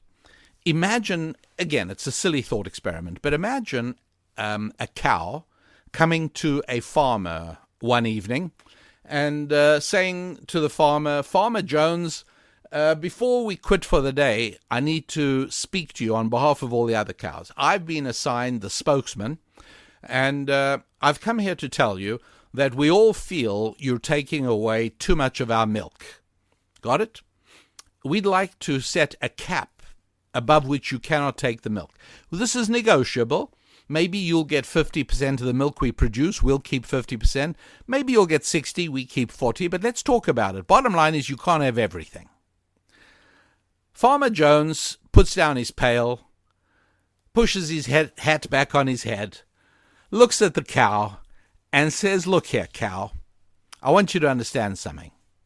You're here because I arranged for the veterinarian to come along and impregnate your mother with sperm I bought from a farmer who has a few bulls. That's why you're here.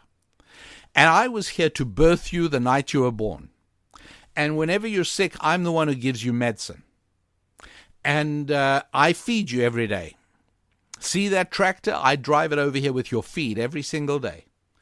And when you're dead, I'll haul your carcass away and bury it. But until then, you're mine. I own you. You will give me all the milk you make. Think about it, and you'll realize that's the deal that socialism makes with citizens. We will educate your children. We'll give you medicine when you're sick. We'll give you money to live on when you're too old to work. And we might even bury you at the end of the day. But until then, we own you.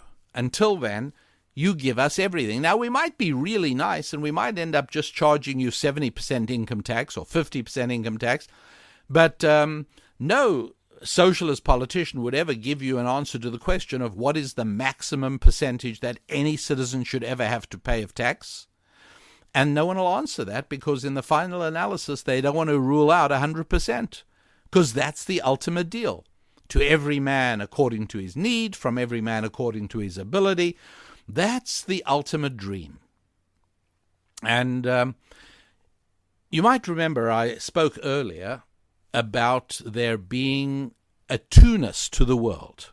There's male and female, there's day and night, there's light and darkness, there's heat and cold, and some of those things have a spectrum, but others are digital, right? They are just what they are. Well, those are not the only things.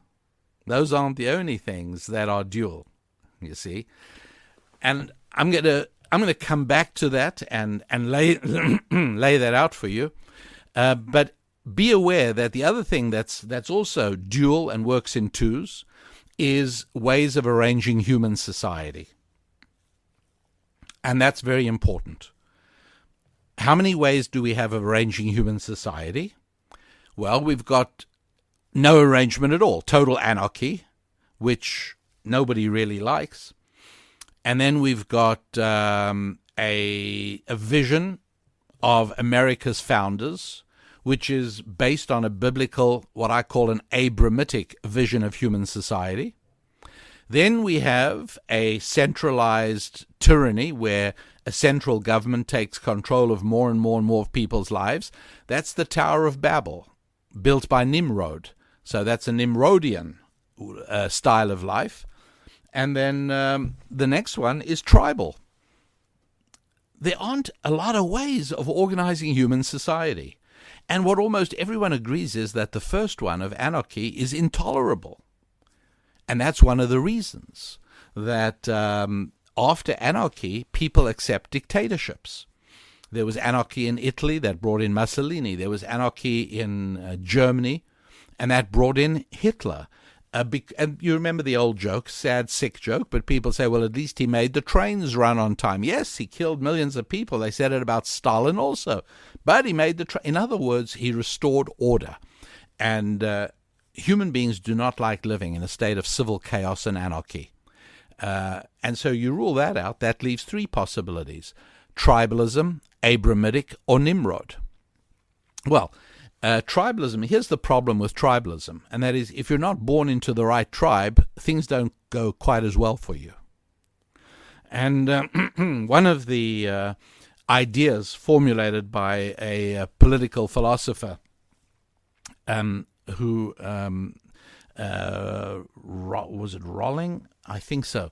Who said, look, the way to design a human society is to say you can choose whatever society you want, but you cannot choose where you'll be born in that society. So you go ahead and choose what society you want the country to have, but you may be born to a single mother, you might be born to a wealthy married couple, you might be born in a good situation, you might be born handicapped, and so you've got to decide what sort of society do you want, and you've got to make that decision before you get to say where you belong, where what's going to happen to you. That's the problem with tribalism. Tribalism is not a great way to organize a society. There's something wrong. There's something else wrong with tribalism, which is that no tribal society has figured out how to build a bicycle factory, let alone a chip fabrication plant. Tribal societies don't progress. They don't achieve very much. And so unless you happen to be in a tribal society and you are in the ruling tribe and you're having a wonderful time, other than that, in that situation, almost everyone else says, you know what, given a choice, I don't think a tribal society works. So when you rule out anarchy and you rule out tribalism, there really are only two other ways to organize human society: Abraham and Nimrod. Freedom, self-accountability, independence, and economic ownership, privacy, or alternatively, centralized governmental tyranny, increased government control, diminished freedom, diminished independence, and no private ownership of wealth. That's pretty much the choice. And so again we get this Tunis where there's two choices. It's one or the other. And a little further on, we'll understand what Abraham and Nimrod have to do with the whole story. But for now, let's go back to the cow talking to the farmer. And the farmer says, sorry, I'm the farmer, and you'll give me everything in exchange for which I'll take care of all your needs, which is kind of the deal that centralized government tyrannies make with their citizens. You work, you get what you need to keep body and soul together, but everything else belongs to us. That's what they say. And so the farmer is a very good metaphor for that governmental role. So is the zookeeper, by the way. What does a responsible zookeeper do when after he feeds the lions, he comes back a few hours later and notices that one lion has gathered all the meat that he gave out to each of the lions in one big pile in front of him, and he's keeping all the other lions away, and they're hungry, he's got all the meat? What does a responsible zookeeper do if he discovers that when he put out all the feed for the elephants, one elephant gathered all the feed to himself and all the other elephants are sitting around looking hungrily at the big elephant who took all the food? Well, a responsible zookeeper goes out and redistributes the meat. A responsible zookeeper goes in and redistributes the feed for the elephants. In other words, my friends, I, your rabbi, if I were persuaded, if you could persuade me somehow, utterly convince me that we are on this planet not because of a God, there's no God, we're here through a process of unaided materialistic evolution, and that we are nothing but sophisticated animals, I will be the first to preach and practice redistribution of wealth, of everything. It's the only moral thing to do. If we are nothing but animals, that means we're incapable of creativity. If we're nothing but animals, it means whatever food there is has to be hunted or gathered, and there's no reason why one person should have any more than anyone else. But if, in fact, we are touched by the finger of God, and if, in fact, we are unique creatures called human beings, uniquely among all the creatures of the planet, uniquely equipped to create, not just to consume, then each of us has a soul. And if with a soul comes a different way of evaluating the lazy food equation. Some people say, I'd rather sit under a tree and eat less. Other people say, I want to work very, very hard because I want to be able to eat more. Because if we have souls, each of us behaves in our own unique way. Animals all behave the same. Animal behavior, animals do what animals do in each species. Human beings, a different story entirely. What has this got to do with inheritance? I'm Rabbi Daniel Lappin, and we carry on with the discussion of how it is that the way you answer a philosophical question can have a lot to do with the inheritance tax that is applied to people's possessions when they pass on.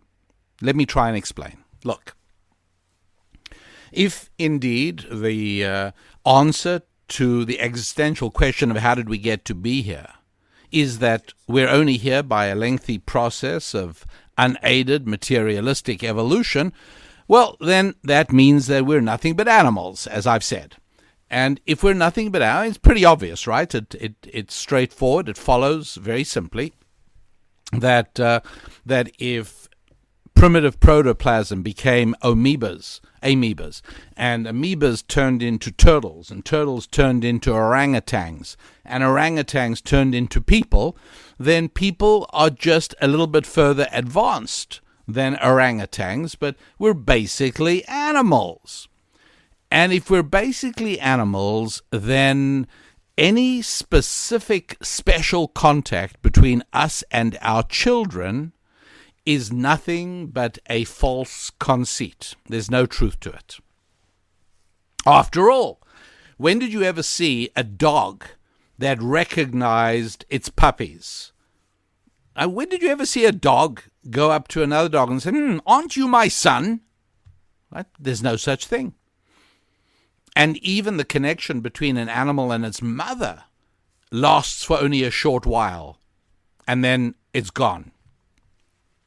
But the idea that this particular creature, touched by the finger of God, retains a relationship between parent and child till life separates them, till death separates them, that is unique to human beings. No other creature does that.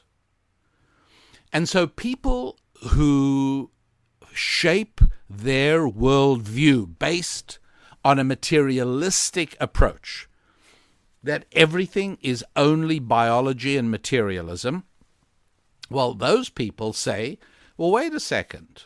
When a human being dies, it shouldn't be any more relevant to his children than it is when a dog dies to his children. It's just not that relevant to them. You might say it's sad, but it's sad for everybody. The loss of a member of the community is the member of a loss of a tribe. Same for everybody.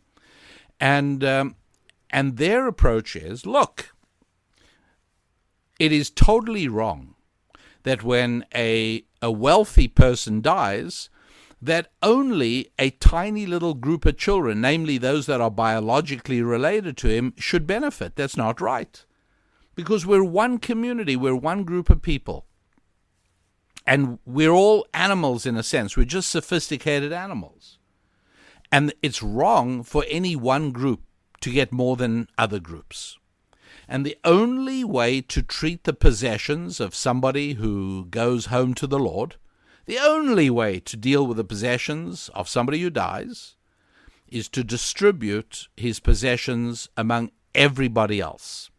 And because that's not always practical, we'll have the zookeeper or the farmer take care of it for us. In other words, the government dream is 100% death tax. The more polite name of the tax is inheritance tax. But it's really a death tax. And as you can tell, I consider it to be profoundly immoral. Not only because the owner of that, the departed human being, already paid taxes. That's his money. He's paid taxes when he earned it. There was withholding, and he paid property taxes, and he paid capital gains taxes, and it's all been taxed, so now it's his. And he should be able to do whatever he wants with it. If he wants to give it to his children, they should go to his children. But that only works if you believe that human beings are unique creatures touched by the finger of God. But as long as you believe that human beings are absolutely nothing but animals, and we're just sophisticated animals, then there is no particular relationship between people and their children. It's a biological one. And as soon as your children are grown up, just the way when a puppy is developed, it can have nothing more to do with its parents, so it is with human beings. Move right on. And by the way, that is why in the early days of Israel, the kibbutz movement took children away from their parents and raised them by the kibbutz in a sort of group area. Because the idea was to shatter the relationship between parents and children. That was the goal. That was the idea. That's what they're trying to do. to separate, and that's why it was that in the Stalinist era in Russia, there were rewards and honors for any children that turned in their parents, betrayed their parents. Farmers were supposed to hand in all their money, everything they grew was supposed to be handed. In other words, 100% taxation, like the farmer and the cow. Stalin arranged and ruled that every farmer has to hand in everything he grows, and then the local communist apparatus will determine how much each person. They'll divide it up. I mean, really, that's just exactly how they worked. And there were some farmers who either felt that they had grown it and worked hard for their crops and they wanted to keep enough for their families before they handed in the rest. When their children betrayed them, those children were rewarded and the parents were executed.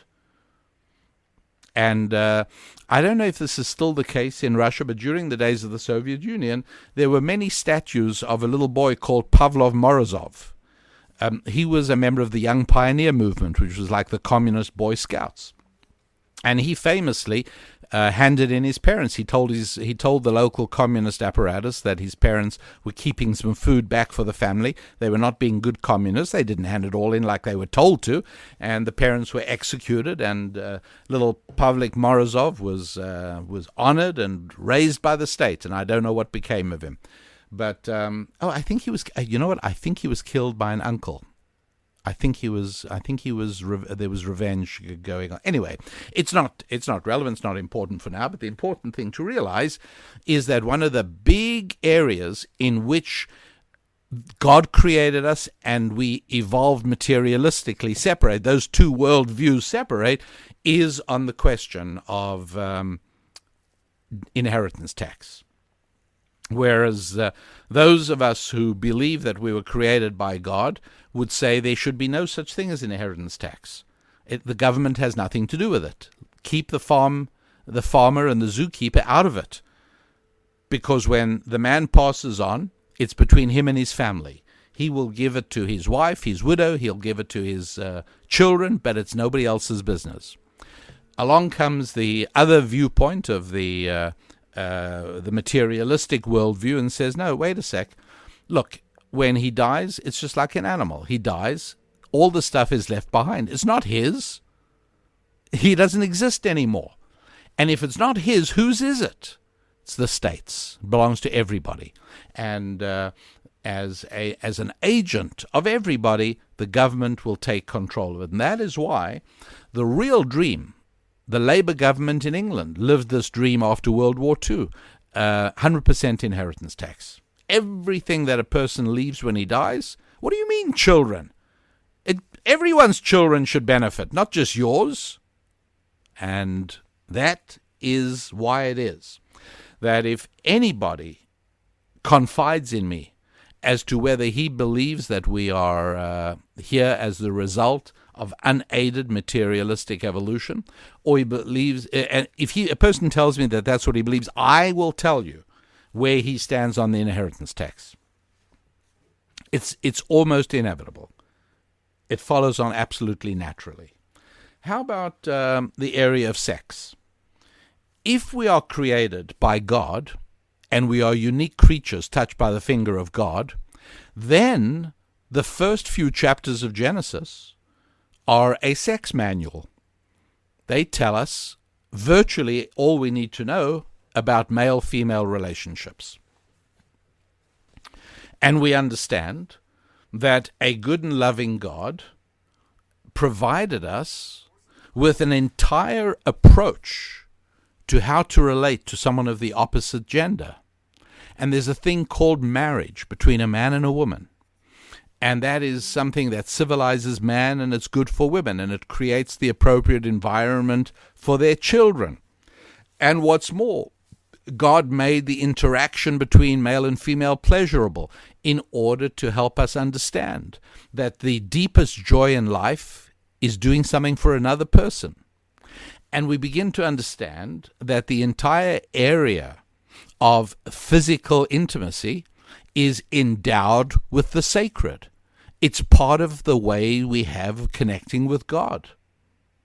Because when you think about it, what would be the best way of getting to know a musician? Let's imagine you really, really, really liked Freddie Mercury of Queen. It's a British band from the 70s.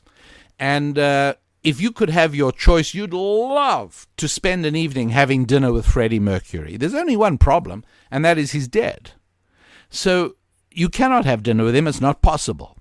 And so how do you express your infatuation with Freddie Mercury?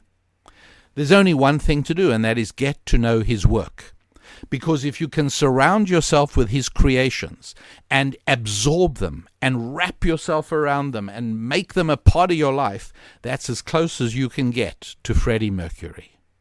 You follow? Think about this.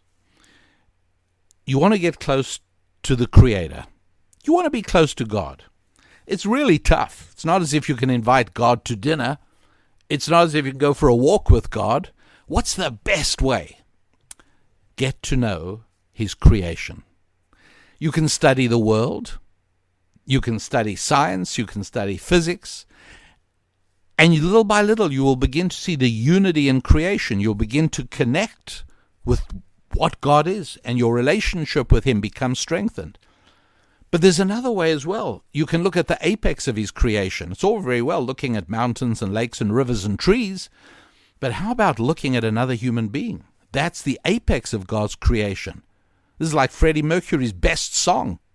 How do you do this? Well, you get to know another person, and that's why God uses in the Bible the phrase, and he knew her. Cain knew his wife. That's not just a poetic euphemism. That is there to tell us that physical intimacy is at the heart of getting to know another person. It's knowing her. She knows him, he knows her. That's part of it. And one of the reasons that people tend to use religious language in passion, like, oh God, is because there's a deep realization, deep within our souls, that by getting to know this other person in such a soul-bearing, incredible way, we are actually getting a deeper insight into the Creator, the Creator who created them. And so that is why it is that to people who view us as the children of God, sex is sacred. But to people who believe that we are here through a materialistic process, sex is secular. It's just purely biological. Guess who's in charge of curriculum of government schools? We're accustomed to calling them public schools, but I don't think that's absolutely accurate. I don't think government school is a far more accurate word or phrase to use for the system of education to which the majority of American students are subjected, and maybe in if you're living in another country, it's probably true there as well. Okay, what's that all about? Well, sex ed is all about biology, because they truly and in a very heartfelt way believe that that's the whole story. There isn't anything else. And if there isn't anything else, it's pretty clear, isn't it? Isn't it clear that that's sex? That's what it's all about. And that's why it is that if you tell me how you believe on the question of how human beings arrived on the planet, I'll tell you what you think about sex. It's pretty predictable, and that's rather remarkable. Now, that brings us as far as we're going to go in this program, but don't miss the next one, because we're going to move on to the difference between physical and spiritual. We're going to look at the beginning, the very first verse of the Bible. We're going to look at the difference between hardware and software in the computer business. We're going to understand the internet, and we're going to begin to get a deeper insight into the forces that shape politics, that develop civilization, and yes, that imperil and threaten civilization with very frightening consequences. And if we have any interest whatsoever in defending everything we hold dear, you need that information. Now, I tried an experiment on today's program. It was a longer program than I usually do, and the reason was because it is such a fundamental and crucially important topic. I didn't want to split it into two. And of course, one of the beauties of this medium is that you can listen at your convenience and stop, pause, come back another time. And so I'm hoping that the length of the program does not inconvenience you unduly.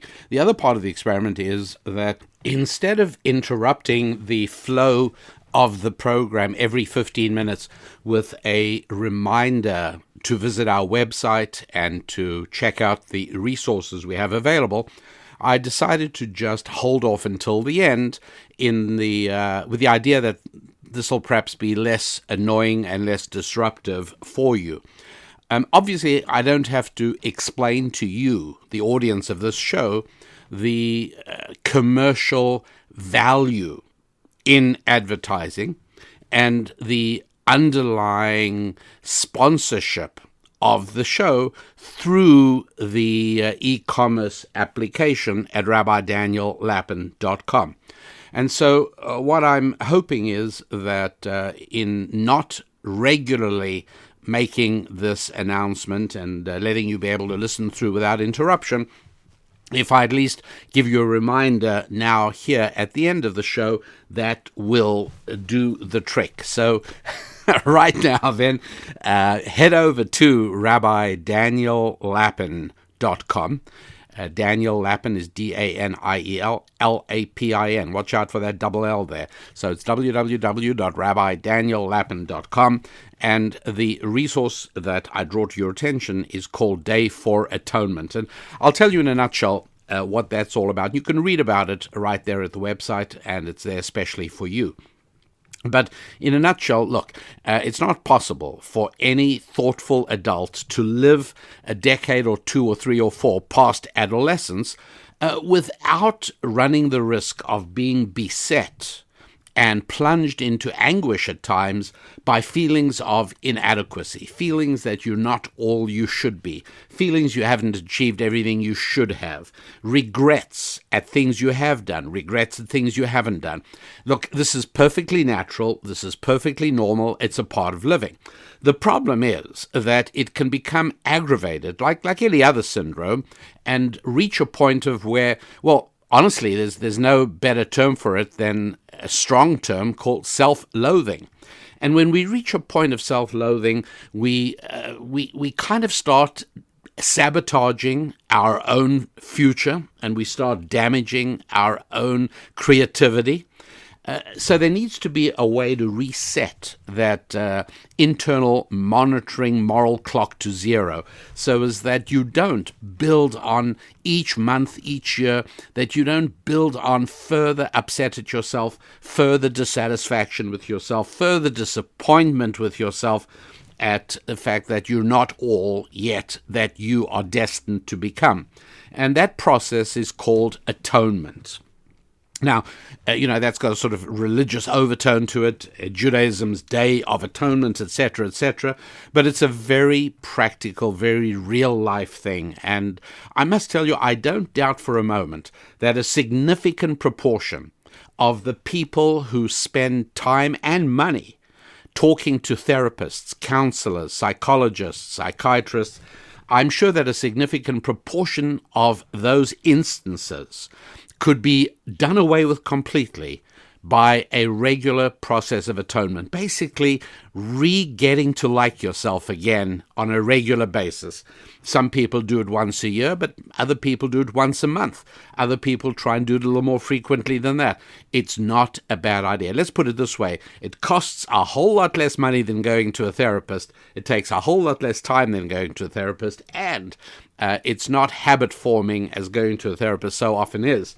So head over, if you please, to rabbidaniellapin.com, and there you will find the 1-hour audio program. You can actually download it right away, and you can get that at rabbidaniellapin.com. It's called Day for Atonement, and I think that you will find, like hundreds of thousands of other people before you, that this actually is a fantastic little life tool for well, the cup of an ambitious and flamboyant coffee, if you happen to regularly frequent a coffee chain whose name will not be mentioned here until they are financial sponsors of this show. But until then, until next week, I am Rabbi Daniel Lappin, your rabbi, appreciating your participation in the show, very much appreciating. And so many of you are doing this. You're obviously promoting the show. You're obviously telling other people about it. I don't know if you're emailing people the URL, or I don't know what you're doing, but I do know you're doing something, because our numbers wouldn't be growing just by themselves. They're growing because so many of you are telling your friends about the show. I really appreciate that, and I feel quite privileged to be here and to have so many of you that welcome you into your hearts every week here on the Rabbi Daniel Lappin Show. Let me wish you, until next time, a week of really good times with your friends, with your family, with your faith, and with your finances. I'm Rabbi Daniel Lappin. God bless.